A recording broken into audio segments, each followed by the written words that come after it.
What would you do if someone laughed at your father's sacrifice? Not just anyone, but a police officer, in front of your entire school. This is a story of a quiet teenager who was humiliated, mocked, and called a liar, all because he said his father was a military pilot. And what happened next? No one at Westbrook High will ever forget it. It started with laughter. Sharp, public, cruel.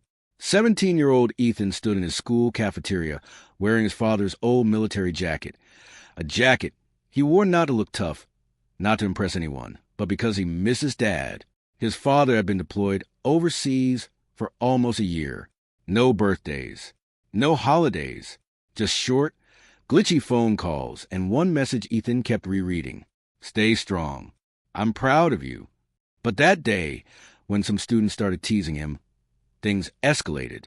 A police officer stepped in, and instead of asking questions, he smirked. Military pilot, huh? The officer laughed. Sure he is. The cafeteria erupted in laughter. Phones came out. Whispers spread. Ethan stood there, heart pounding, face burning, trying not to cry. Because it's one thing when kids make fun of you. It's another thing when an adult, someone in uniform, calls your hero a joke. The officer told him to stop pretending, told him to leave the costume at home. And in that moment, Ethan felt smaller than he ever had in his life. But then, the windows started shaking. A deep rumble rolled across the school grounds. At first, people thought it was thunder. It wasn't. The sound grew louder, stronger, closer. Students ran to the windows, and that's when they saw it. A massive military helicopter descending directly onto the school football field. Dust filled the air. Teachers panicked. Phones recorded. And the same officer who had been laughing just minutes before suddenly wasn't smiling anymore, because stepping out of that helicopter, in full flight uniform, was a man scanning the crowd for one person, his son. What happened next turned humiliation into pride, doubt into silence, and arrogance into apology. But here's the powerful part. This isn't just about a helicopter landing at a school. It's about respect. It's about assumptions. And it's about a father who proved something without raising his voice. Stay with me until the end of the story, because the lesson that officer learned that day, it's something every single one of us needs to hear. The entire cafeteria went silent when the police officer started laughing. It wasn't a small chuckle. It wasn't a private joke. It was loud, sharp, and humiliating. The kind of laugh that makes everyone turn their head to see who the target is. And the target was Ethan Morales. It had started like any other Tuesday at Westbrook High. The halls were noisy between classes, lockers slammed shut, and students hurried to lunch with their usual groups. Ethan preferred the quieter table near the windows. He wasn't antisocial. He just liked space. Space to think. Space to breathe. Most days, he wore a simple hoodie. But today was different. Today he wore his father's old military flight jacket. It was slightly too big on him. The sleeves reached past his wrists, and the fabric had faded over the years. On the front was a stitched name patch, Morales. On the shoulder, a small embroidered flag. Ethan wore it on days he missed his dad the most. His father had been deployed overseas for nearly 11 months, a skilled military pilot. He had left just before Ethan's senior year began. Birthdays were missed. Football games went unwatched. Late-night talks disappeared into short video calls with bad connections. But Ethan never complained. He was proud. The problem was, not everyone understood that pride. Earlier that afternoon, a group of older students noticed a jacket. They had seen Ethan wear before, but today they were in the mood to push. Nice costume, one of them joked as Ethan walked past. It's not a costume, Ethan replied calmly. Oh, right, another said. Your hero dad, right? Ethan felt his jaw tighten. He didn't respond. He had learned that silence was often stronger than arguments. But when one of them reached out and tugged at the sleeve of the jacket, that's when he reacted. Don't touch it, Ethan said firmly. The tension escalated quickly. Voices rose. Chairs scraped against the floor. A lunch monitor called for backup. And within minutes, school security stepped in. Because there was already a police officer on campus giving a safety presentation, He was asked to assist. That officer was Officer Daniels. Officer Daniels walked into the cafeteria like he owned it. His boots were heavy against the tile floor. His expression carried impatience before he even knew what had happened. "What's going on here?" he demanded. Several students began talking at once, each telling their version of the story. Ethan tried to explain calmly, but the older boys were louder, more confident, more convincing. Officer Daniels looked at Ethan's jacket, then at Ethan himself. "So you're causing problems?" the officer asked. "I wasn't causing problems, sir," Ethan replied. "They were making fun of my dad." The officer crossed his arms. "And who's your dad supposed to be?" "He's a military pilot," Ethan said. The room shifted. Some students exchanged glances. Others rolled their eyes. Officer Daniels smirked. "Military pilot, huh?" he said. "Let me guess. Top secret missions? Flies around saving the world." A few students laughed. Ethan's chest tightened. "He serves overseas," he said quietly. The officer stepped closer, lowering his voice just enough to make it feel personal, but still loud enough for everyone nearby to hear. "Kid, I've been doing this job a long time.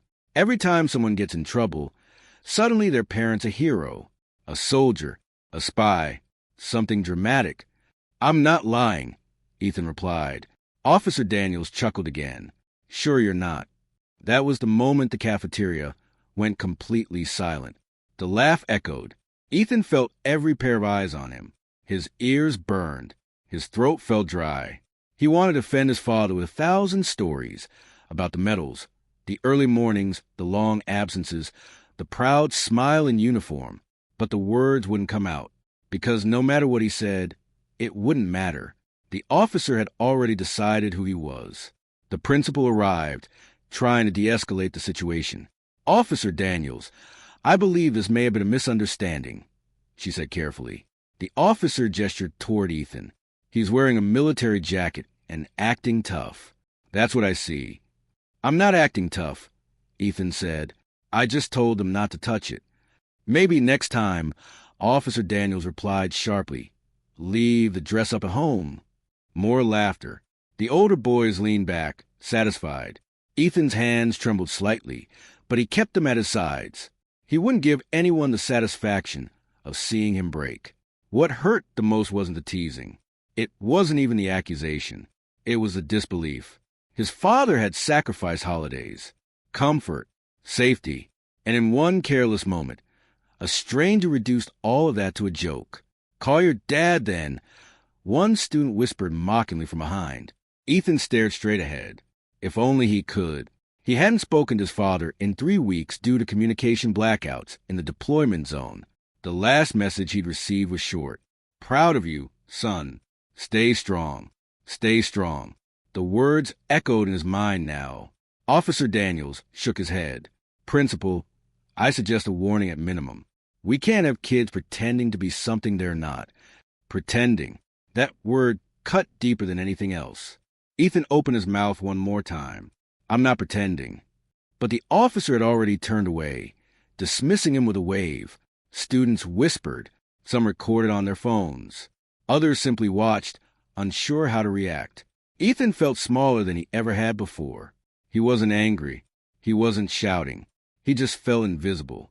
Invisible to the truth. Invisible to respect. And that's when it happened. A low vibration hummed through the windows. At first, no one noticed. Then the sound grew louder. The cafeteria lights trembled slightly. Trays rattled. Conversations paused. Officer Daniels looked up. "What is that?" The rumbling deepened into a powerful chopping sound that seemed to come from the sky itself. Students rushed toward the windows. And Ethan, still standing in the center of the room, still wearing his father's jacket, slowly lifted his head, because somewhere deep inside, he recognized that sound. And in that moment, everything was about to change. The rumbling wasn't thunder. It was deeper, stronger, closer. At first, only a few students near the windows noticed it. They pressed their faces against the glass, squinting toward the football field. The vibration grew heavier, rolling through the walls like distant drums. Then came the unmistakable sound. Helicopter blades. The rhythmic chopping filled the air, growing louder by the second. Lockers along the hallway outside rattled. Napkins lifted from cafeteria tables and fluttered to the floor. Every head turned toward the windows. "What is that?" someone shouted. Teachers began ushering students away from the glass, but curiosity overpowered discipline. Phones were already out, recording. Whispers spread like wildfire. Officer Daniels frowned, stepping toward the doors that led outside. "Everyone stay calm," he ordered, though his voice carried uncertainty now. Ethan's heart pounded. He knew that sound. He had heard it in old videos his father sent. He had heard it faintly through phone calls from noisy airfields overseas. That steady, powerful rhythm was burned into his memory. The principal's office phone rang. A secretary rushed into the cafeteria, her face pale. She whispered urgently into the principal's ear. The principal's expression shifted from confusion to shock. She looked across the room, directly at Ethan. "Ethan," she said gently, "try to remain composed. I need you to come with me." The cafeteria buzzed louder than the helicopter now. "What's going on? Is it military? Is this some kind of emergency?" Officer Daniels followed behind, his earlier confidence fading into cautious curiosity. As the group stepped outside into the courtyard, the wind hit them immediately, strong and swirling. Dust and loose paper spiraled across the pavement. Students gathered behind the glass doors, watching from inside as teachers struggled to maintain order. Above the football field hovered a massive military helicopter. Its dark body gleamed under the afternoon sun. The spinning blades churned the air so fiercely that nearby goalposts trembled slightly. The sheer presence of the aircraft commanded attention, powerful, controlled, precise. Ethan stopped walking. He couldn't breathe. The helicopter slowly descended, landing squarely at midfield. The wheels touched the turf with surprising smoothness despite the roaring noise. The engine remained running. The door on the side slid open. A figure stepped out. Tall, confident, dressed in full flight uniform, helmet under one arm. For a moment, it felt like time paused. Ethan's vision blurred, because he would recognize that posture anywhere.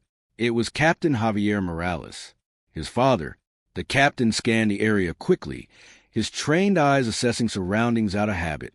Then they softened as they locked onto Ethan. Even from a distance, Ethan saw the smile. "Ethan!" his father called, though the sound was partially swallowed by the rotor blades. That was enough. Ethan ran, not caring about who was watching, not caring about the officers standing behind him, not caring about the students recording on their phones. He ran across the edge of the field, wind pushing against him, heart pounding harder with every step. When he reached his father, the world disappeared. They embraced tightly, the kind of hug built from months of distance, worry, and pride. Captain Morales wrapped both arms around his son, lifting him slightly off the ground despite the heavy gear he wore. "I told you I'd try to surprise you," the captain said once Ethan's feet touched back down. His voice was strong, steady, but emotional. Ethan couldn't find words. He just nodded, gripping the back of his father's uniform as if letting go would make him disappear again. Behind them, the principal and Officer Daniels approached carefully. The principal extended her hand respectfully. "Captain Morales, welcome to Westbrook High. We weren't expecting this." The captain removed his gloves and shook her hand politely. "Apologies for the dramatic entrance, ma'am. We coordinated clearance for a brief landing. I'm being reassigned stateside and had a small window to make a stop." Students inside the building erupted in excited chatter. "He's real. That's actually his dad. No way." Phones recorded every second. Officer Daniels stood frozen. His eyes moved from the helicopter to the captain's uniform, to the name patch stitched clearly across the chest. Morales. The same name on Ethan's jacket. The officer swallowed. Captain Morales finally turned his attention toward him. "You must be campus security?" the captain asked respectfully. "Yes, sir," Officer Daniels replied, suddenly far more formal than before. The wind began to settle slightly as the helicopter idled at a lower speed. The noise was still strong, but no longer overwhelming. The captain looked back at Ethan. "Everything okay?" he asked quietly. Ethan hesitated. He didn't want this reunion to turn into conflict. He didn't want his father's rare visit overshadowed by what had happened in the cafeteria. But fathers know. Captain Morales noticed the redness around Ethan's eyes, the tension in his posture, the silence that said more than words ever could. There was a small situation earlier, the principal explained gently. A misunderstanding. Captain Morales nodded slowly, absorbing the tone more than the words. Officer Daniels cleared his throat. Yes, sir. Just some students arguing. Nothing serious. The captain studied him for a moment, not aggressively, not accusingly, just observing. Then he looked back at Ethan's jacket. You wore today, he said softly. Ethan nodded. Yeah. A faint smile crossed the captain's face. Looks better on you than it ever did on me. Students watching from the doors whispered again, this time not with mockery, but admiration. The narrative had shifted completely. Just minutes ago, Ethan had stood alone, doubted and laughed at. Now, a military helicopter sat behind him, proof landing right on the school's football field. But what mattered most wasn't the aircraft. It was the presence, the truth, the quiet strength standing beside him. Captain Morales placed a steady hand on Ethan's shoulder and turned back toward the school building, where dozens of students and teachers watched through the glass. He didn't need to raise his voice. He didn't need to boast. His very arrival spoke louder than anything else. And as the rotor blades continued spinning behind him, one thing became clear to everyone present. The boy they had doubted was never pretending. He had simply been telling the truth all along. And now, that truth had landed. The helicopter blades continued spinning behind them, powerful but steady, as if waiting for something important to finish. And, in a way, they were. The football field had become a stage. Students lined the windows and doors. Teachers stood frozen in quiet disbelief. Even the older boys who had mocked Ethan earlier were now watching in complete silence. Captain Javier Morales stood tall beside his son, the wind tugging gently at his uniform. But his expression wasn't angry. It was calm, and somehow that calmness carried more authority than any raised voice ever could. He turned first to Ethan. You okay? He asked softly. Ethan nodded, though his voice trembled slightly. Yeah, I am now. Those 4 words carried the weight of the entire afternoon. Captain Morales gave a small, understanding smile. Then he turned toward Officer Daniels. The officer stood straighter than before, shoulders pulled back, hands clasped in front of him. The confidence he displayed in the cafeteria had faded, replaced by something far more human. Discomfort. Officer, Captain Morales said respectfully, extending his hand. Officer Daniels hesitated for half a second before accepting the handshake. His grip was firm, but his eyes showed something new. Reflection. Sir, the officer replied, nodding. There was a pause. Not an awkward one, a meaningful one. I understand there was some tension earlier, the captain continued evenly. School situations can escalate quickly. Officer Daniels cleared his throat. Yes, sir, they can. The captain's gaze remained steady, not confrontational, not accusing, just direct. My son has always been taught to stand up for himself, he said, but he's also been taught to do it with respect.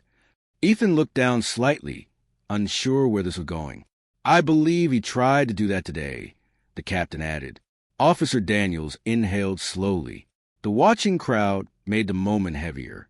You're right, the officer said finally. I made assumptions. Murmurs spread quietly through the students gathered nearby. I shouldn't have questioned his honesty, Officer Daniels continued, and I definitely shouldn't have made light of your service. The words were not dramatic. They weren't loud, but they were sincere. Captain Morales nodded once. It takes strength to admit that, he said. The officer looked at Ethan now. I owe you an apology, he said directly. I'm sorry for embarrassing you, and I'm sorry for not listening. Ethan hesitated, not out of pride, but out of emotion. Just an hour ago, those same words would have felt impossible. It's okay, Ethan replied quietly. But Captain Morales gently placed a hand on his shoulder. It's not just about okay, the captain said calmly. It's about understanding. The field fell silent again. Respect doesn't come from uniforms, he continued. Not mine, not yours. He looked briefly at Officer Daniels as he spoke. It comes from how we treat people when we don't know their story. Those words hung in the air. Some students shifted uncomfortably. The older boys who had started the teasing avoided eye contact altogether. Captain Morales turned slightly, addressing not just the officer, but everyone watching. "I've flown missions in places most people will never see," he said. "I've worn this uniform in deserts, over oceans, and through storms. But the hardest part of service isn't the danger." He glanced at Ethan. "It's the distance. It's missing birthdays, missing school events, trusting that your family back home is carrying their own weight while you carry yours." Ethan felt his throat tighten again, but this time with pride. "My son carries that weight," the captain said firmly, "every single day." A teacher near the doors wiped her eyes discreetly. "He wears that jacket because he misses me," the captain continued, "because he's proud, and because it reminds him that even when I'm far away, I'm still his father." The crowd was completely still now. "No one should ever feel small for loving their family," Captain Morales said. "And no one should be judged because their story sounds bigger than expected." Officer Daniels nodded slowly, absorbing every word. "You're right," he said. "I forgot that today." The captain offered a faint smile. "We all forget things sometimes," he replied. "What matters is whether we remember them later." The helicopter blades began to spin slightly faster, signaling that departure time was near. A crew member inside gestured discreetly. Captain Morales looked down at his watch, then back at Ethan. "I don't have long," he said softly. Ethan nodded. "Try to memorize every detail." The sound of his father's voice, the way the sunlight reflected off his uniform, even the smell of fuel in the air. "I'm being reassigned stateside," Captain Morales explained. "Training new pilots for a while." Ethan's eyes widened. "So you'll be closer?" "Much closer," the captain confirmed with a grin. A wave of quiet excitement passed through the students who overheard. Before stepping back toward the helicopter, Captain Morales turned one last time toward Officer Daniels. "I appreciate what you do for this community," he said sincerely.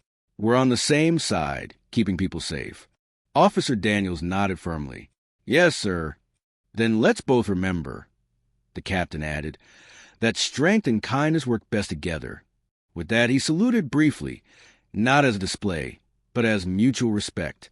Officer Daniels returned the gesture. Ethan stepped forward for one final hug. This one was tighter than the first. "I'm proud of you," Captain Morales whispered. "I'm proud of you, too," Ethan replied. Then the captain jogged back toward the helicopter. The door slid shut. The blades roared to full power, whipping wind across the field once more. Students shielded their faces as the aircraft lifted slowly into the sky. Everyone watched, not just because a helicopter was taking off from their football field, but because they had witnessed something bigger than that. They had seen humility. They had seen courage without shouting. They had seen a father defend his son, not with anger, but with wisdom. As the helicopter became smaller against the clouds, Ethan stood tall in the center of the field. Officer Daniels walked over quietly. "If anyone gives you trouble again," the officer said, almost gently, "you let me know." Ethan gave a small smile. "Yes, sir." But he knew something had already changed. Respect had landed that day, and it had taken off stronger than ever. At Westbrook High, people wouldn't just remember the helicopter. They would remember the lesson. Judge less, listen more, and never underestimate someone whose story you haven't heard yet.